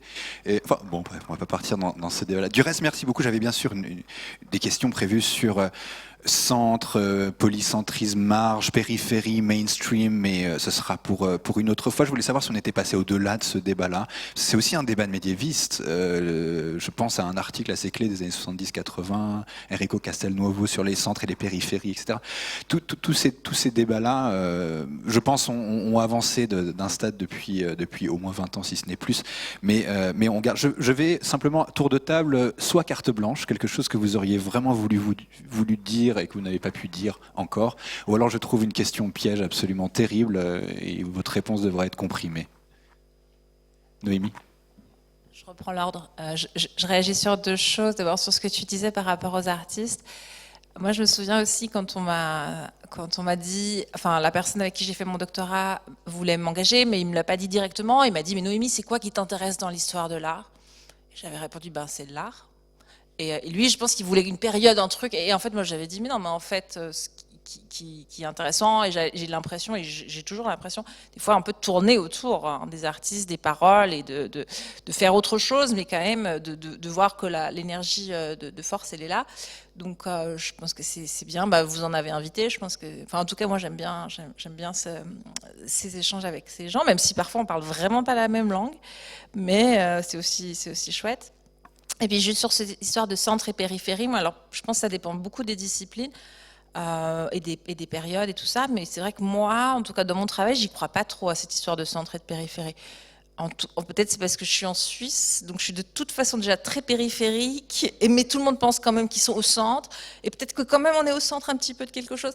Donc j'ai l'impression qu'il n'y a pas vraiment voilà, en tout cas moi je le vis ni en tant que chercheuse, ni en tant que ma position de chercheuse, mais aussi les objets sur lesquels je cherche, On peut dire les dioramas c'est périphérique, alors volontiers, sauf qu'ils sont vus par 300 millions de personnes et je rigole pas. Enfin, donc quelle périphérie en fait par rapport à même Rodin. Enfin bon, non. Enfin, ça dépend de quoi on parle. Ils sont très très centraux en termes de nombre de vues. Voilà. Donc je pense que c'est nous en tout cas. Enfin moi j'utilise plus, mais ça peut se débattre quoi. Voilà. Oui, c'est toujours l'éternel paradoxe de la marge qui légitime le centre, ou de l'avant-garde, ou de l'action d'avant-garde qui légitime l'existence et la force en fait d'une tradition. Pierre-Olivier, carte blanche. Oui, non, pour réagir un peu à ce qui a été dit auparavant, il me semble qu'un des éléments tout à fait enthousiasmants de l'histoire de l'art des 20 dernières années, c'est voilà, justement la façon dont ces centralités ont été évidemment remises en cause, et il me semble avec elles aussi toute une façon d'écrire l'histoire de l'art qui historiquement était tellement ancrée dans la recherche de ce que Marc Bloch appelait le démon des origines, avec ce goût de rechercher l'unique, l'authentique, ce travail de purification, de création du canon. Évidemment, tout ça, il me semble, a largement explosé pour le mieux. Cette recherche hydrographique de la source, des influences. Et là, ce monde, il me semble, c'est complètement ouvert.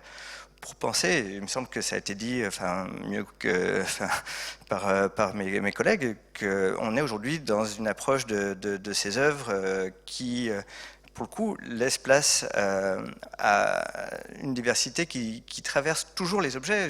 On a parlé effectivement d'ensemble d'individus dont les voix sont tues, sont minorées, qui d'un coup s'expriment à travers ces objets, mais c'est aussi tous les regards qui se sont posés, ces centaines de millions de personnes qui ont vu ces dioramas, et sans doute aussi les éléments, les non-humains, si l'on peut dire, qui ont pu participer matériellement ou simplement par effet de contexte à leur réalisation.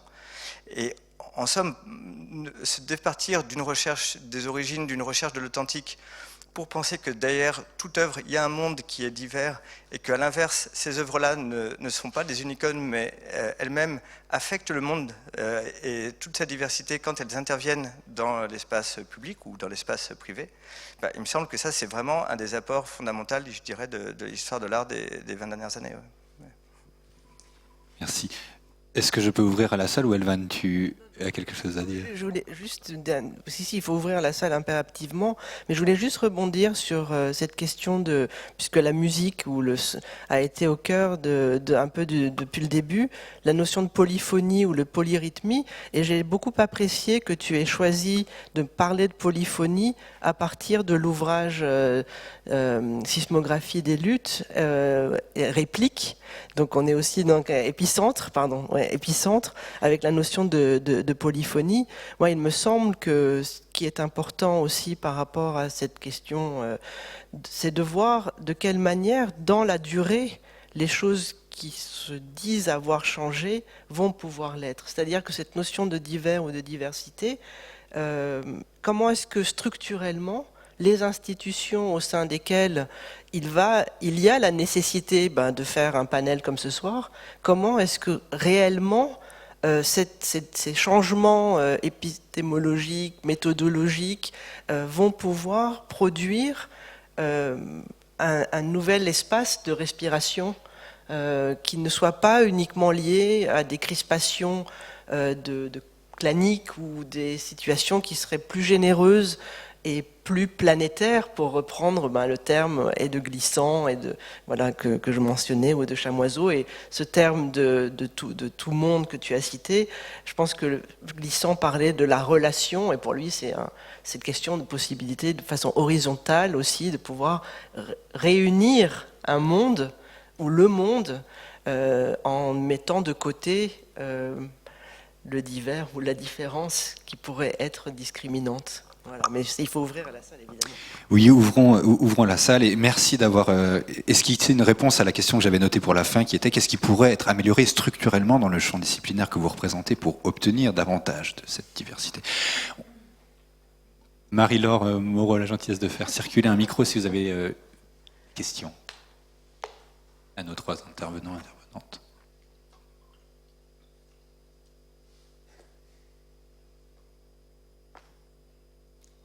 Manuel, tu veux dire quelque chose?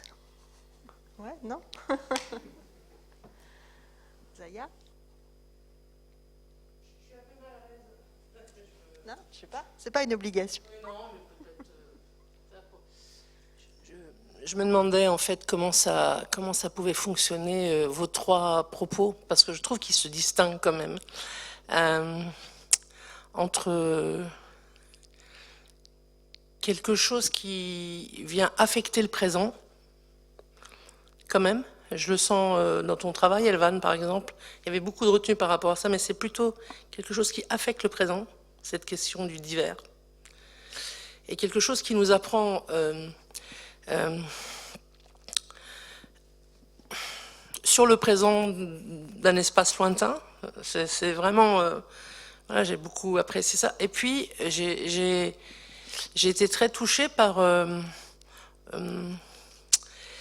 la question éthique, en fait, qui n'a pas été nommée comme éthique. Hein, voilà. Mais on n'a pas dit le mot, hein, mais dans les faits, c'est ça le problème. Hein, c'est l'éthique.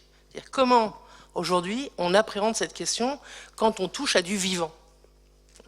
Et donc, voilà, je me suis dit, mais on voyage dans le temps, en fait, depuis tout à l'heure, parce que...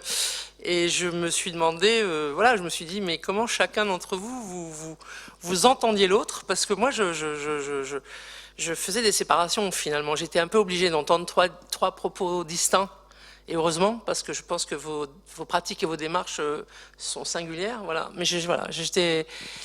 Et puis moi, je suis toujours très affectée par ce que vit le divers aujourd'hui, quoi. Il y a une violence inouïe, alors qu'on pouvait penser que tous nos acquis nous auraient permis peut-être de neutraliser ça, mais non, on n'y arrive pas, quoi. Voilà, bon, mais c'était, voilà, c'est un voyage, en fait, hein, que vous nous avez proposé là, parce que moi, je pensais qu'on aurait été plus dans le politique, et je vois bien que, oui, c'est bien d'aller chercher, justement, aussi notre imprégnation de cette question dans des objets. Mais le bocal, par exemple, c'est violent, quoi. C'est énorme, et aussi c'est énorme parce que c'est pas compris, en fait. Parce que tout ce qu'on a fait comme travail pour mettre en évidence, en fait, les gens, ça a pas marché. Enfin, j'ai pas eu de retour vraiment où les gens ont dit, mais c'est incroyable, ils ont produit le rhum par les esclaves, dans lequel ils ont conservé le poisson qu'ils ont fait collecter à des esclaves, parce qu'en fait c'est un poisson électrique, donc hyper dangereux, donc ils veulent pas le toucher. Mais ensuite, on n'a que le nom du soi-disant collecteur, qui est en fait le propriétaire de toute l'histoire et des esclaves. Et c'est dans un bocal au musée d'histoire naturelle.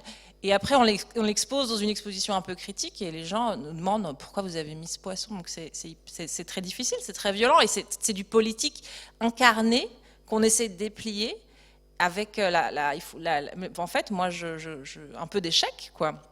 Et puis sur la question éthique plus généralement, moi je pense que c'est vraiment un truc qu'il faut enfin, en histoire de l'art, il faut qu'on s'y confronte. Et franchement, moi-même avec mes dioramas, parce que dans mes moulages, en fait, il y a des restes de cheveux, il y a des empreintes humaines, il y a des gestes, il y a des enfants qui font comme ça. Et c'est pas seulement parce que le plâtre il est froid, c'est aussi parce que c'est en fait un acte de violence fait dans des conditions très difficiles. Et ensuite, moi j'arrive et je fais mon bouquin. Et je le vends et je mets mon nom dessus. Et donc, je regrette pas de faire ça. Je pense que c'est des objets auxquels il faut se confronter. Et il y a vraiment des choses à dire. Mais j'ai aussi conscience que, en fait, c'est hyper politique. Pour vous donner un tout petit exemple, j'ai refusé de mettre sur la couverture des vrais moulages humains, alors que les éditeurs ils m'ont dit, non, mais mettez ce diorama. Et j'ai dit, non, je voudrais mettre une photo des enfants qui regardent le diorama. Je peux pas mettre ça. Je peux pas encore utiliser ces images. Pour la science blanche. Et voilà, je veux pas du tout avoir un discours catastrophique, et je suis désolée si j'amène une note un petit peu en demi-teinte, mais je pense qu'il faut se demander, quand on réexpose les objets, quand on reproduit les images, qu'est-ce qu'on fait et comment on désamorce la violence, et est-ce que ça suffit de l'englober dans un discours scientifique, ou est-ce qu'au final, en fait, on reproduit ce qu'on veut critiquer. Et je suis pas sûre d'arriver à répondre. Alors j'ai des discussions très animées sur ces sujets avec mes amis, et j'assume de le faire, mais parfois je pense qu'il faut aussi un peu être sensible à ce qu'on peut faire malgré nous. Et ce qui ne veut pas dire qu'il ne faut pas le faire, mais ça pose des questions. Je ne sais pas si quelqu'un veut... Ouais, alors, moi, en effet, j'ai pas du tout ce problème-là, mais un problème pratiquement inverse, parce que les objets qui vont m'intéresser, je dirais, ils sont invisibilisés, ils font l'objet d'un déni aujourd'hui, et qui me semble extrêmement grave et extrêmement politique, c'est-à-dire celui du patrimoine matériel de 90% de la population qui vivait en Europe, qui avait le musée des arts et traditions populaires qui a fermé, que personne n'allait voir, que ces collections étaient ensuite, maintenant sont au MUSEM, mais personne ne va voir l'expo permanente au MUSEM, et personne n'a envie d'aller dans les musées de Fourche où on va voir des collections effectivement de choses qui nous semblent extrêmement ennuyeuses. Et pourquoi ces choses-là nous semblent-elles ennuyeuses? Pourquoi on arrive à trouver une valeur dans de l'exotique pour les objets ordinaires et pas pour notre propre société? Là, il y a une forme de déni par rapport à notre culture qui me semble extrêmement grave. Et travailler sur les épouvantails, c'est repoétiser, redonner une force politique, la pertinence de ces objets-là, qui étaient à chaque fois des rapports au monde de ces individus par des objets, par des images, me semble quelque chose d'absolument essentiel. Si justement on veut repenser dans un discours situé nos rapports à l'environnement, eh bien, il faut aller chercher ces ressources dans effectivement le patrimoine ou l'héritage plutôt des gens qui ont vécu dans ces territoires-là. Et là, il y a à mon avis un travail extrêmement fort, qui est un travail politique de mon point de vue, quoi. Enfin. Je prends pas. Je vous remercie infiniment. Voilà. Si un jour vous promenez le long du Rhône, il y a un lieu qui s'appelle le musée de la Batellerie. Ce sont des gens qui toute leur vie ont tiré ces grandes péniches, qui ont fait un musée, et c'est une folie, parce qu'il y a toutes les croyances, il y a une mystique encore possible, mais surtout, c'est ce que vous dites, c'est-à-dire qu'au moment où on a créé le MUSEM et qu'on a mis en boîte ces objets, c'était justement le moment où on en avait peut-être le plus besoin. Oui, un peu de déraison, un peu d'irrationnel, un peu de susceptibilité, de sensibilité, quelque chose de prégnant avec la nature, ça nous a beaucoup concernés, ça a été recouvert en fait, voilà. Et je vous remercie vraiment de le dire parce que c'est dommage, c'est des objets dont on aurait éminemment besoin aujourd'hui, mais il y a encore des individus, des groupes qui se constituent, et je vous dis, c'est, voilà, vous voyez, par exemple, les croix de bateau sur les grandes péniches qui font 3-4 mètres de haut, remplies de milliers de petits objets, et ex-voto, ça se passe en France. Mais on a tendance à vouloir le cacher, voilà. Parce que cette ethnographie a fait que ça ne pouvait se passer qu'ailleurs et pas dans ce monde rationnel. Voilà. Merci beaucoup.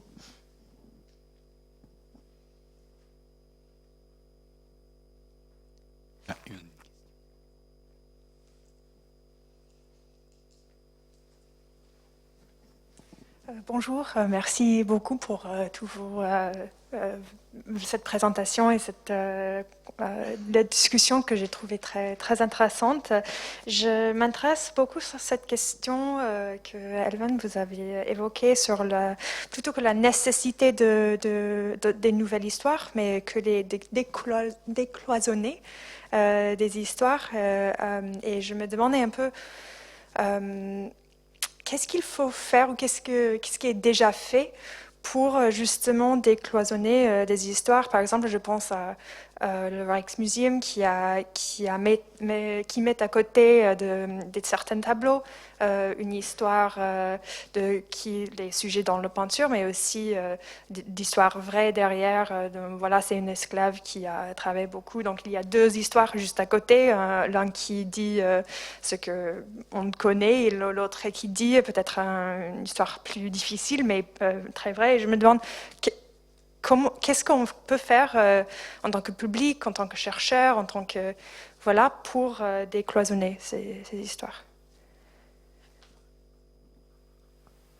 Merci de cette question qui nécessite une réponse qui serait particulièrement. Donc je pense que ça rejoint aussi le point de vue politique que posait donc Zaya, énoncé par Zaya.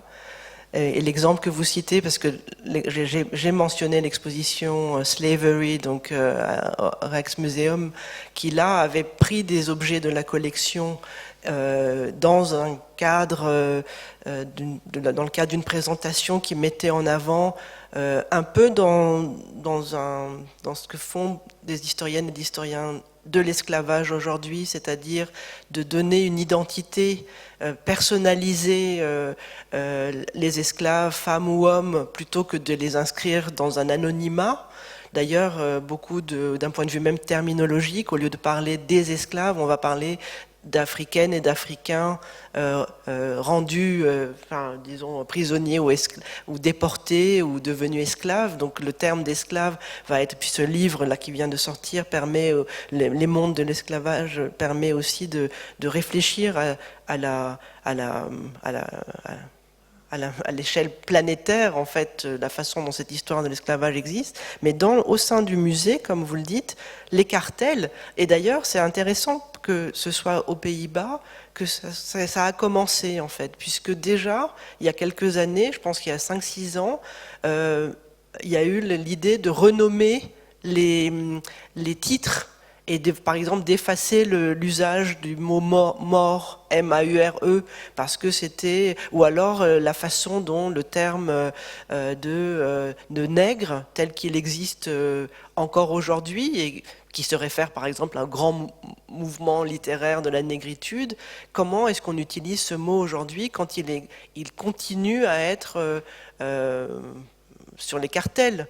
Et par exemple, il y avait une exposition il y a quelques années au musée du Quai Branly, ça s'appelait Paysages lointains, si je me souviens bien, et qui était une exposition que j'avais trouvée personnellement extrêmement problématique, parce que tout en cherchant à déconstruire le regard que l'on pouvait avoir, ne faisait que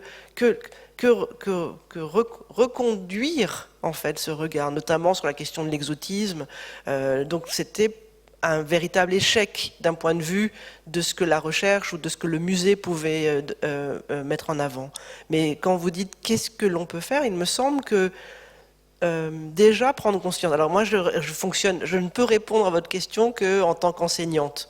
Comme j'enseigne depuis 27 ans, depuis 27 ans je parle de ces choses-là. Donc j'ai eu des centaines et des centaines, voire des milliers d'étudiantes et d'étudiants à qui je raconte ces choses-là au quotidien, pas au quotidien, mais presque au quotidien.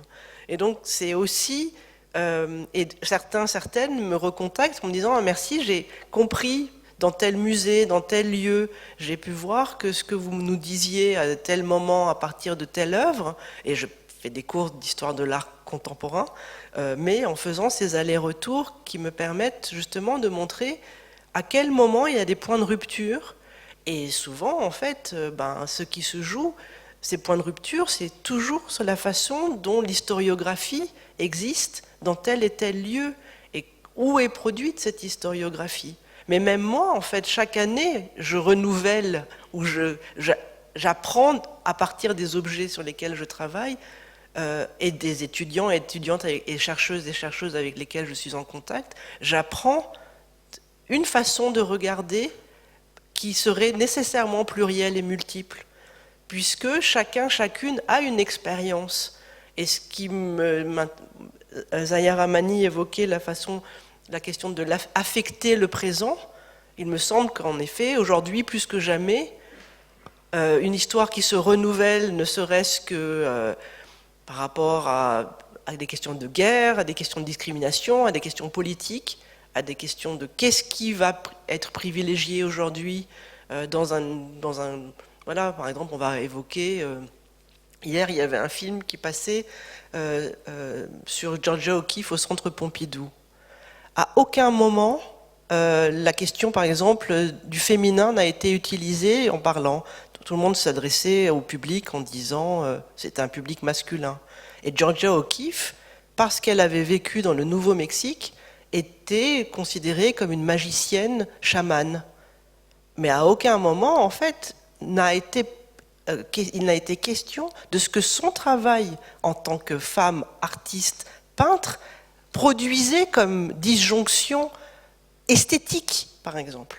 Et je pense que c'est là où l'histoire de l'art, je m'y raccroche, parce que ce qui m'intéresse dans l'histoire de l'art, c'est de pouvoir analyser le plus loin possible ce que les artistes, ou même, par exemple, ce qu'on parlait là, ces exemples, les objets. On n'a pas évoqué cette question de la culture populaire, un peu avec la musique ou la variété, mais les objets produits de façon très modeste, les économies de production dans certains contextes. On parlait de l'esclavage, par exemple.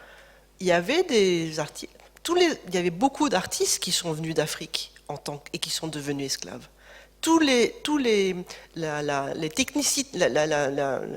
L'expertise technique du fer forgé, des charpentiers, tout ça, c'était des choses qui étaient acquises déjà sur le continent africain avant que les Africaines et Africains soient déportés.